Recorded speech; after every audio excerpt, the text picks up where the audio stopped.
रे चला, हाँ चला रे चला, स्वच्छ भारत अभियान चला। चला रे चला, हो चला रे चला, स्वच्छ भारत अभियान चला।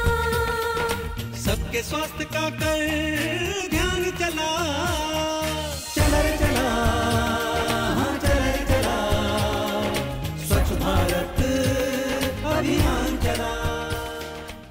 नमस्कार, गुड मॉर्निंग। मैं हूं मुक्ता और दूरदर्शन पर ये वक्त है स्वच्छ भारत का। ये कथनी हम सब ने सुनी है कि अंधकार कितना भी गहरा क्यों ना हो, एक जलता हुआ दीपक उस अंधकार को मात दे जाता है और न जाने कितने ही बुझे हुए दीपकों को उम्मीद की रोशनी भी दे देता है।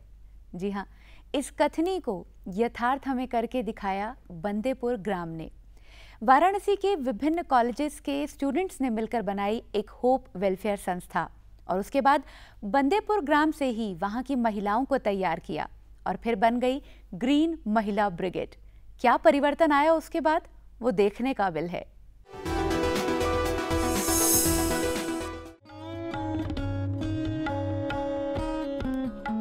स्वच्छता हर किसी को अच्छी लगती है। स्वच्छ भारत अभियान से शहर ही नहीं, सुदूर गांव भी जुड़ रहे हैं। प्रधानमंत्री श्री नरेंद्र मोदी ने हर शहर, हर मोहल्ला, हर गली, हर गांव को स्वच्छ रखने का आह्वान किया तो लोग इस अभियान से जुड़ने के लिए आगे आने लगे। स्वच्छ भारत अभियान को गति देने के उद्देश्य से जहां स्थापित और चर्चित स्वयंसेवी संस्थाओं ने अपने कदम आगे बढ़ाए, वहीं युवाओं में भी देश को स्वच्छ बनाने की ललक पैदा हुई। वाराणसी जनपद के विकासखंड काशी विद्यापीठ के ग्राम बंदेपुर खुशियारी में भी स्वच्छ भारत अभियान की रोशनी पहुंची। ये रोशनी छात्र छात्राओं द्वारा गठित संस्था होप वेलफेयर ट्रस्ट की बदौलत पहुंची। हमने जो ये प्रयास चालू किया और गांव में और ग्रीन ग्रुप महिला बनाए, जिससे कि हम गंदगी को दूर करने के लिए जो भी आज हम देख रहे हैं कि यहाँ पर सब स्वच्छता हो रहा है। घर पे अगल बगल जितने भी गांव में घर हैं सब स्वच्छ अभियान चल रहा है। औरतें अपने बच्चों को समझाती हैं कि हाथ धो के खाना खाएं और हमारी टीम हमेशा हर 10-10 दिन में वर्क करती है गांव में कि यहाँ पर कैसा काम चल रहा है। तो अभी तक हम लोग को 100% रिजल्ट मिल रहा है कि हम लोग का अभियान अच्छा और स्वच्छ चल रहा है और यहाँ के लोग जागरूक हो चुके हैं।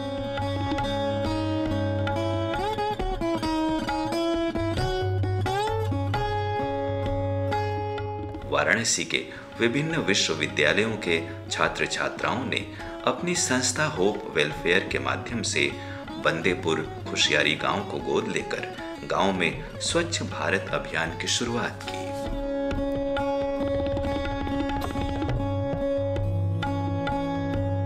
संस्था के छात्र छात्राओं की मेहनत अब धीरे धीरे रंग दिखाने लगी है।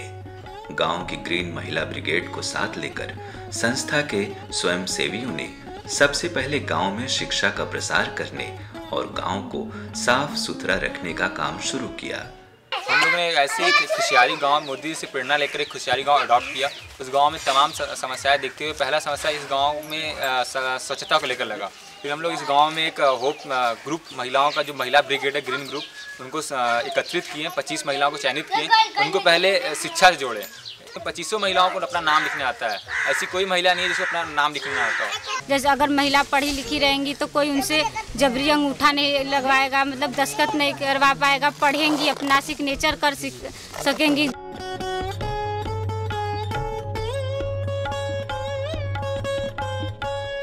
ग्रीन महिला ब्रिगेड की सदस्य जहां स्वयं अपने गांव की साफ सफाई करती हैं, वहीं अन्य महिलाओं, बच्चों, युवाओं और बुजुर्गों को प्रेरित भी करती हैं। फलस्वरूप आज गांव के सभी लोग मिलकर गांव की सफाई कर रहे हैं और स्वच्छता के फायदे दूसरे लोगों को बता रहे हैं। एक अभियान चलाई है जो कि ग्रीन ग्रुप से जुड़ी हुई है।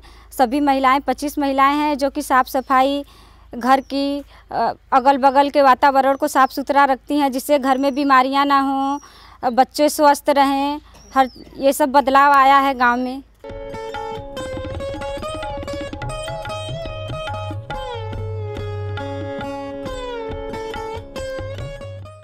होप वेलफेयर ट्रस्ट के स्वयंसेवी कुछ अंतराल पर गांव का दौरा करते हैं और किए जा रहे साफ सफाई के कार्यों पर नजर रखते हैं।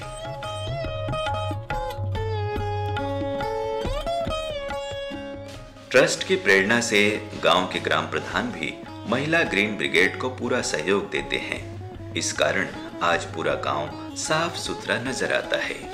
लोगों के अंदर काफ़ी ये चेतना आई है। अब लोग अपने से ही अपने घर के आसपास साफ सफाई रखना शुरू कर दिए हैं और जो चीज़ें इधर उधर बिखरी पड़ी रहती थी उसको लोग उसके लिए जो निर्धारित जगह बनाया गया है डस्टबिन में उसको डालते हैं। काफ़ी बदलाव आया है लोगों के अंदर।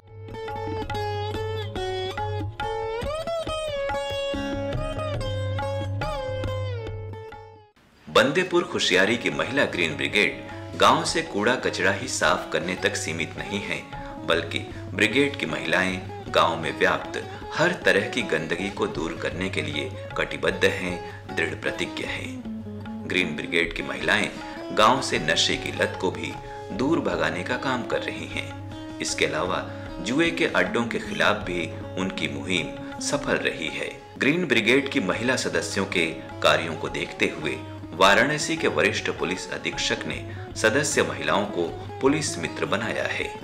इससे ग्रीन ब्रिगेड की सदस्य महिलाओं का आत्मबल बढ़ा है। होप वेलफेयर ट्रस्ट के सदस्य गांव की महिलाओं को जागरूक बनाकर नशा मुक्ति, स्वच्छता और नारी सशक्तिकरण जैसे ज्वलनशील मुद्दों पर काम कर रहे हैं।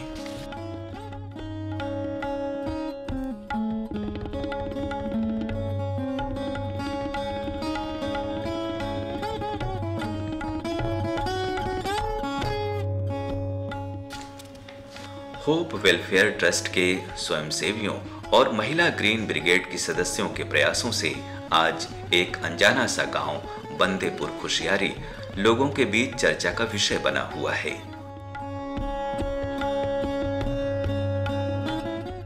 होप वेलफेयर ट्रस्ट गांव में ग्रामीण दिवस का आयोजन भी कर रहा है ताकि गांव से रोजी रोटी के लिए बाहर गए लोग अपने गांव में आए और गांव की तरक्की के लिए अपना योगदान दें और गांव से भावनात्मक तौर पर जुड़ें। हम सभी युवाओं ने मिलकर एक पहल की है कि ग्रामीण दिवस भारत में मनाया जाए, जिसके तहत हम सभी युवाओं ने महात्मा गांधी काशी विद्यापीठ, BHU, DU, Allahabad university, Patna university के तहत अन्य विश्वविद्यालयों के तहत हस्ताक्षर अभियान में वहाँ के युवाओं को शामिल किया गया है।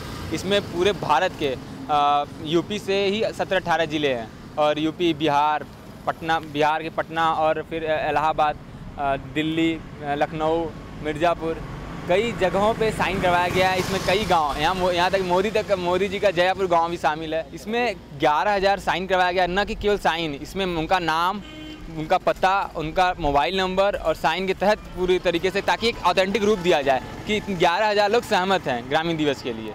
और ग्रामीण दिवस मनाने से एक 70% आबादी जो गाँव में निवास करती है वो अपने आप को भावनात्मक जुड़ाव महसूस करेंगे गाँव से, और जिससे इनको ये लगेगा कि उस दिन जो NRI होते हैं वो अपने गांव के लिए एक दिन रुख अपना सकते हैं। जो फॉरेनर्स होते हैं वो उस दिन गांव की तरफ रुख अपनाएंगे, और सरकारी अमला जो है वो भी एक दिन गांव के लिए टाइम निकालेगा, ताकि गांव में जो बहुत से गांव जो पिछड़ रहे हैं या बहुत से ऐसे भी लोग होते हैं जो गांव से निकलते हैं आगे बाहर बस जाते हैं, वो अपने एक दिन गाँव से जुड़ाव महसूस करेंगे।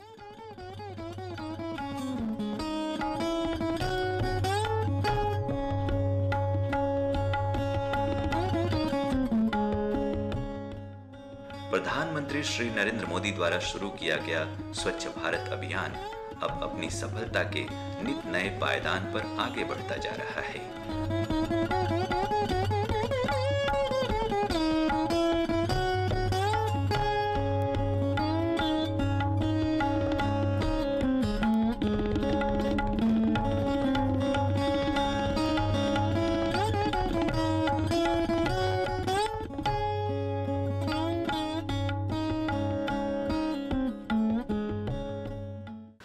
युवाओं की मेहनत रंग ला रही है, जिससे एक बंदेपुर खुशियारी क्या कई गांव सफाई को दिनचर्या के रूप में अपना रहे हैं।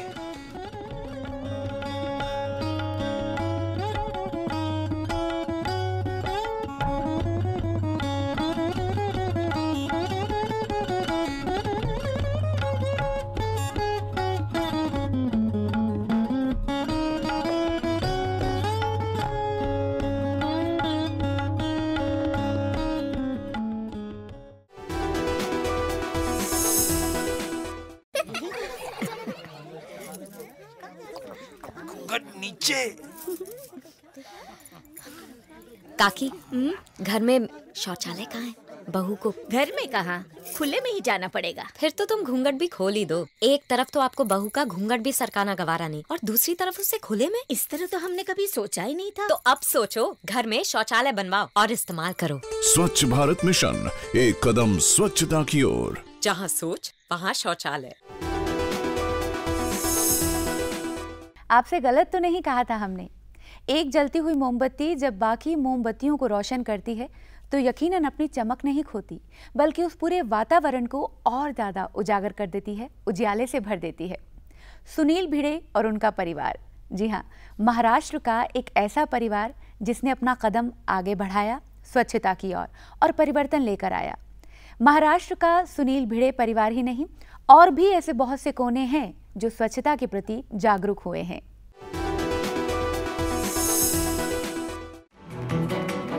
स्वच्छता का महत्व जग जाहिर है।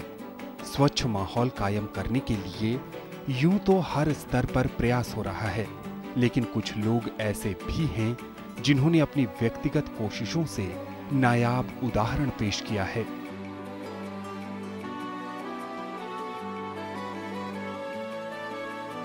महाराष्ट्र राज्य के पुणे में रहने वाले सुनील भिड़े और उनका परिवार पर्यावरण संतुलन कायम करने में जिस ढंग से अपना योगदान दे रहा है वो कई मायनों में अनुपम है। सरकारी कोशिशों के बीच सुनील का ये योगदान इस बात का भी सफल उदाहरण है कि जागरूकता का असर विस्तृत और व्यापक स्तर पर होने लगा है। सुनील को इसकी प्रेरणा अपने इलाके से ही मिली। मोठी पानगळ होते आणि या पानगळीचं करायचं काय हा प्रश्न असतो। जिमखाना जहां मैं रहता हूं वहां बहुत सारे पेड़ पौधे लगे हैं। इनके पत्तों से ढेर सारा कचरा इकट्ठा हो जाता है। हमारे लिए ये चिंता का विषय था। नगर निगम के लोग काम तो कर रहे थे, लेकिन मैं अपनी ओर से योगदान देना चाहता था। मैंने कचरा को एक जगह जमा कर अपने छत पर ले आया। मेरी कोशिश खाद तैयार करने की थी। मैंने कोशिश की और सफल भी हो गया। आसपास के इलाके से पेड़ की पत्तियों के अलावा जो भी गीला या सूखा कचरा जमा होता है उससे मैं जैविक उर्वरक बनाता हूँ। इसमें एक पूरी प्रक्रिया होती है। ये प्रक्रिया बेहद सरल है, इसलिए इसके निर्माण के लिए मैं दूसरों को भी प्रेरित करता हूँ। अब ये काम बड़ा स्वरूप ले चुका है। आसपास के फल सब्जी बेचने वाले लोग हों, उनसे भी कचरा मैं लेता हूँ। इसमें किचन से निकलने वाले वेस्ट का भी प्रयोग होता है। अनुमान है कि 1200 वर्ग फीट के छत पर हर साल लगभग 4 टन कचरा गलाकर मैं खाद बनाता हूँ। इसका प्रयोग मैंने पौधे के विकास में किया है। परिणाम इतने सुखद रहे हैं कि मुझे लगा इन्हें ये खाद पसंद है। तब से लेकर अब तक ये सफर जारी है और उम्मीद है कि आगे भी मैं इसे और लोकप्रिय बनाऊंगा। सुनील जी की कोशिशों का ही असर है कि अब माहौल साफ और कचरा मुक्त रहने लगा है। इनकी उम्मीदों को पूरा करने में इनके परिवार ने भी बढ़ चढ़कर इनका साथ दिया, जो कई मायनों में अहम है। किंवा छोटे ग्लासेस, गुटखा पाउचेस। कचरा इकट्ठा करने के बाद उसे सेग्रीगेट करना सबसे कठिन काम है। प्लास्टिक की थैलियाँ, छोटे डिस्पोजल ग्लास के साथ और भी ऐसे एलिमेंट होते हैं जो घुल नहीं पाते और वो उर्वरक बनाने में सहायक भी नहीं हैं। ऐसे में उन्हें अलग करना सबसे कठिन होता है। इसमें समय ज़्यादा लगता है। कई बार हम कूड़े के साथ प्रयोग भी करते हैं। हम इससे सजीव मिट्टी भी बनाते हैं जो पोषण से भरपूर होती है। ऐसी मिट्टी में 3 अलग अलग सब्जियों की खेती आसानी से की जा सकती है। भिड़े जी की ये कोशिश सराहनीय होने के साथ हम सबको कूड़े कचरे को देखने का नया नजरिया देने में सहायक भी है।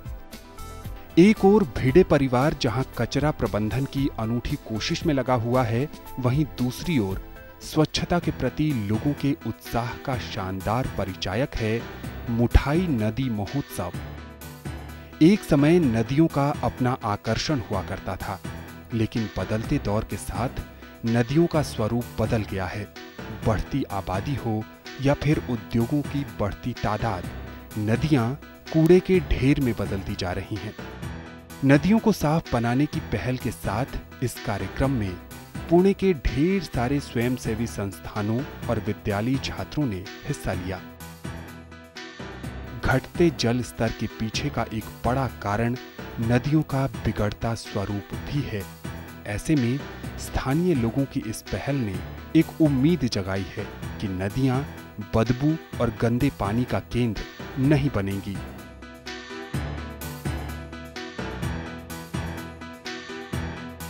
आज जर आपण ह्या नदीची परिस्थिती पाहिली तर अक्षरशः ती गटार झालेली आहे, ह्या पद्धतीचं चित्र आहे। स्वच्छता की इस पहल में जिस तरह लोगों ने हिस्सा लिया है वो बहुत हद तक उत्साह बढ़ाने वाला है। छोटे से लेकर बड़े सभी ने इस नदी को साफ सुथरा बनाने का संकल्प लिया है। इनकी मेहनत और लगन को देखकर इस बात की उम्मीद बढ़ गई है कि अब वह दिन दूर नहीं जब ये नदी अपने मौलिक स्वरूप में एक बार फिर लौट आएगी।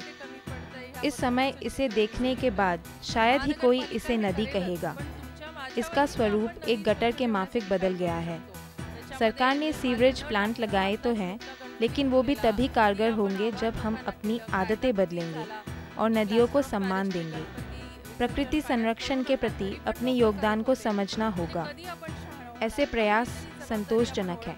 इस तरह के स्वच्छता कार्यक्रम में छात्रों को देखना सुकूनदायक है। कम उम्र में ही अगर इन्होंने गंदगी फैलाना गलत है ये समझ लिया तो आने वाले समय में हो सकता है कूड़ेदान में ही जाएं और नदियां पवित्रता का पर्याय बनी रहे। या नदीसाठी काय करू शकतो ही अस्वस्थता निर्माण झाल्यावर आम्ही एकत्र होऊन काम करायला सुरुवात केली। वेगवेगळ्या कुछ समय पहले जब पर्यावरण संतुलन के मुद्दे पर हम एक जगह जमा हुए थे तो छात्रों के मन में नदियों को लेकर एक बेचैनी सी थी। नदी के ऊपर बने ब्रिज से होकर जाने पर ऐसा लगता कि हम कूड़े के ढेर से जा रहे हों। माहौल बेहद खराब हो गया था। फिर हमने सबको जोड़ने का काम किया। स्कूल और कॉलेज में जा जाकर हमने इसके लिए सहयोग मांगा। छात्र जुड़ते चले गए और आज इस मुहिम में 100 से भी ज़्यादा संस्थाओं के लोग मिलजुल कर काम कर रहे हैं। अगर हर व्यक्ति अपने आप से एक सवाल करे कि क्या मैं नदी को साफ करने में योगदान दे सकती हूँ, तो जवाब हाँ में ही मिलेगा। हमने ऐसे ही इसे सफल बनाने की कोशिश की है। ऐसी कोशिशें तभी और प्रभावी हो जाएंगी जब इसे एक निश्चित समय के बाद लगातार किया जा सके। हर सप्ताह या फिर हर 15 दिन पर अगर साफ सफाई का काम होगा तो नदियों की निर्मलता वापस लौट आएगी। मानसिकता में तो परिवर्तन लाना ही होगा।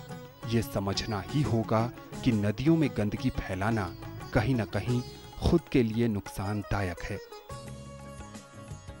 नदियों को कचरा मुक्त बनाने की ऐसी ही एक कोशिश यहाँ से कुछ दूरी पर स्थित नागपुर में देखने को मिली। यहाँ की नाग नदी की स्थिति भी बेहद खराब हो गई है। इतनी गंदगी यहाँ है कि पहली बार देखने पर यह नाला जैसी मालूम होती है। इसकी सफाई के लिए फाइटोरिड सीवेज प्लांट की व्यवस्था की गई है। शहरामधलं जे काही सांडपाणी आहे तर ते सांडपाणी शहर के सीवेज का गंदा पानी सीधा इस नदी में आता था। इसे रोकने और सीवेज के पानी को साफ कर उसे उपयोगी बनाने के उद्देश्य से हमने इस सीवेज प्लांट की पहल की है। शहर के सीवेज से आने वाले पानी को हम इस प्लांट के जरिए अलग अलग प्रक्रियाओं के तहत साफ करते हैं। इस गंदे पानी में कई तरह के विषैले रसायन होते हैं जो हमारे शरीर के लिए कई मायनों में नुकसानदायक हैं। जब हमें पता चला कि इस नदी के गंदे और विषैले पानी का उपयोग आसपास के गांव के किसान सब्जियों के उत्पादन में करते हैं, तो हमने कुछ नया करने के तहत इस प्लांट की गतिविधियां प्रारंभ की। अब कई प्रोसेस के बाद सीवेज के पानी को फिर से उपयोग में लाने लायक बनाया जा रहा है। फिल्टर होने के बाद पानी को स्टोरेज टैंक में जमा किया जाता है और इसका उपयोग कृषि कार्य के लिए हो रहा है। सब्जियों की पैदावार बढ़ी है और फूलों की खेती में भी नई जान आई है। प्लांट के सफल परिणाम दिखने लगे हैं।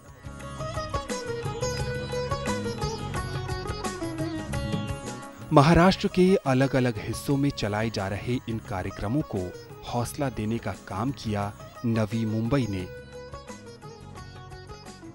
पिछले दिनों भारत के कई शहरों में स्वच्छता सर्वेक्षण किया गया था।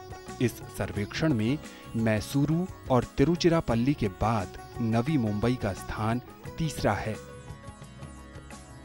इस शहर ने 476 शहरों में तीसरे स्थान पर आकर एक नई उम्मीद जगाई है। जनसंख्या का भार अधिक होने के बाद भी मुंबई महानगर पालिका ने उच्च गुणवत्ता की सुविधा देकर शहर की दशा और दिशा बदलने में बेहतर योगदान दिया है। खुले में शौच की समस्या कुछ समय पहले तक चिंता का कारण थी, पर अब लगातार प्रयासों के कारण इस पर भी काबू पा लिया गया है। ज्यादातर घरों में शौचालय बन गए हैं और सार्वजनिक शौचालय बन जाने से कोई भी व्यक्ति अब खुले में शौच के लिए नहीं जाता है। पीने के लिए साफ पानी की बात करें तो यहाँ स्वच्छ जल की सुविधा अधिकांश घरों में उपलब्ध है। स्वच्छता अभियान के तहत 2 बार राज्य सरकार से नवी मुंबई को सम्मानित भी किया जा चुका है। उम्मीद है कि इससे प्रभावित होकर आगे और भी शहर स्वच्छ माहौल कायम करने की पहल करेंगे।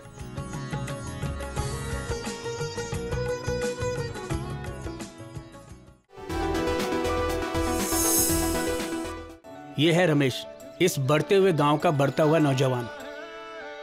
वो जमाना और था जब बारिश के लिए गांव में ये आसमान निहारते थे, सिनेमा के लिए भी तरसा करते थे। जमाना बदला और हमारे रमेश ने गांव को भी बदला। ग्राम पंचायत स्तरीय जल एवं स्वच्छता समिति का सक्रिय सदस्य बनकर अब पानी से जुड़ा कोई विकार हो, जैसे पीने के पानी की जांच, दूषित होने पे उसका समाधान, रमेश और समिति सदस्य मिलकर झट से समस्या सुधारने का टिकाऊ तरीका निकालते हैं। बन गया ना नया तरीका पानी की देखरेख का, और अब से ऐसा ही चलेगा। स्वच्छ भारत मिशन, एक कदम स्वच्छता की ओर। स्वच्छता हमारे तन, मन और धन तीनों के लिए बहुत लाभकारी है। समय की बचत होती है स्वच्छता अपनाने से। आने वाला भविष्य संवर सकता है। आज को हम संवार सकते हैं, अपनी सेहत को हम अच्छा कर सकते हैं। केवल इस एक शब्द स्वच्छता में बहुत कुछ छुपा हुआ है। इस महत्व को जिसने भी जाना वो इस दिशा में आगे बढ़ा है। बहुत से ऐसे सरपंच हैं जो इस महत्व को पहचान रहे हैं और अपने गांव की कायाकल्प कर रहे हैं। गांधी जी ने कहा था कि भारत की आत्मा गांव में बसती है। आज भी देश की करीब 72% आबादी गांवों में रहती है। ग्रामीण भारत में लोगों का मुख्य पेशा खेती है। गांव देहात में संस्कारों की नींव रखी जाती है। गांव अपने में एक संपूर्ण इकाई होते हैं और इस इकाई को एक सूत्र में पिरोकर रखता है गांव का सरपंच। एक जागरूक सरपंच गांव की समस्याओं का समाधान करता है और रिश्तों की सार्थकता भी बनाए रखने का प्रयास करता है। पिछले कुछ दशकों से गांव में आबादी भी बढ़ी है और जोत भी छोटी हुई है। गांव में कई समस्याओं ने जन्म लिया है और शायद सबसे बड़ी समस्या है स्वच्छता की। आज ग्रामीण क्षेत्रों में करीब 60 से 65% आबादी खुले में शौच के लिए जाती है।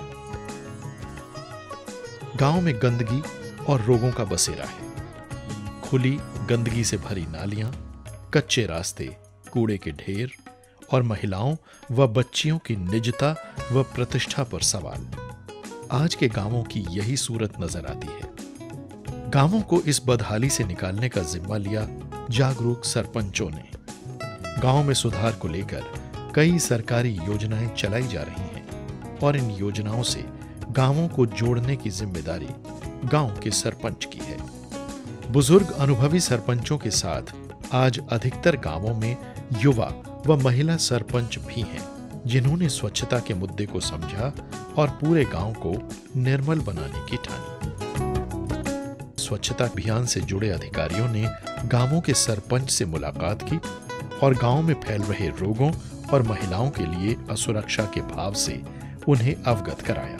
कई गांवों के सरपंचों ने हर घर में शौचालय बनाने के लिए लोगों को जागरूक करने की ठानी।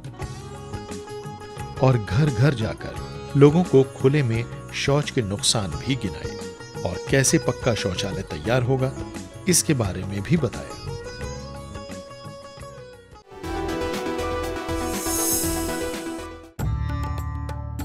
आधा मिनट आपके चाहने वालों के साथ आपको दिन भर की खुशी देता है। आधा मिनट आपके पसंदीदा गाने का आपको पूरे हफ्ते की ऊर्जा देता है। आधा मिनट क्रिकेट के मैदान पर आपकी पसंदीदा टीम को चैंपियन बना सकता है। और आधा मिनट खाने से पहले साबुन से हाथ धोना आपकी और आपके चाहने वालों की जान बचा सकता है, क्योंकि साबुन से हाथ धोने से डायरिया से बचाव होता है। हम साथ मिलकर डायरिया पर विजय पा सकते हैं। ये हमारे हाथ में है। स्वच्छ भारत मिशन, एक कदम स्वच्छता की ओर। हम भारत को स्वच्छ करने की अपनी कोशिश जारी रखेंगे और आप भी हमारे साथ मिलकर ये शपथ लेंगे कि 2019 तक हम अपने लक्ष्य तक पहुंच ही जाएंगे, क्योंकि अगर सब ने मिलकर कोशिश की तो फिर कोई भी ऐसी मंजिल नहीं है जहां तक हम नहीं पहुंच सकते। स्वच्छ भारत की कामना लिए बहुत जल्द आपसे फिर मुलाकात करेंगे। अगर आपको ये कार्यक्रम अच्छा लगा या आप अपनी प्रतिक्रिया हम तक पहुंचाना चाहते हैं तो आपके पास जरिया है, आप हमें लिख सकते हैं इस पते पर। हमारा पता है स्वच्छ भारत, कमरा नंबर 625, दूरदर्शन केंद्र, दूरदर्शन भवन, फेज 2, मंडी हाउस, कोपरनिकस मार्ग, नई दिल्ली 110001। आप चाहें तो हमें ईमेल भी कर सकते हैं। हमारी ईमेल आईडी है sp@ddkdelhi.org.in। स्वच्छ भारत का कोई भी एपिसोड दोबारा देखना चाहते हैं तो YouTube पर आपके लिए वो उपलब्ध है। फिलहाल मुक्ता को दीजिए इजाजत। देखते रहिए दूरदर्शन।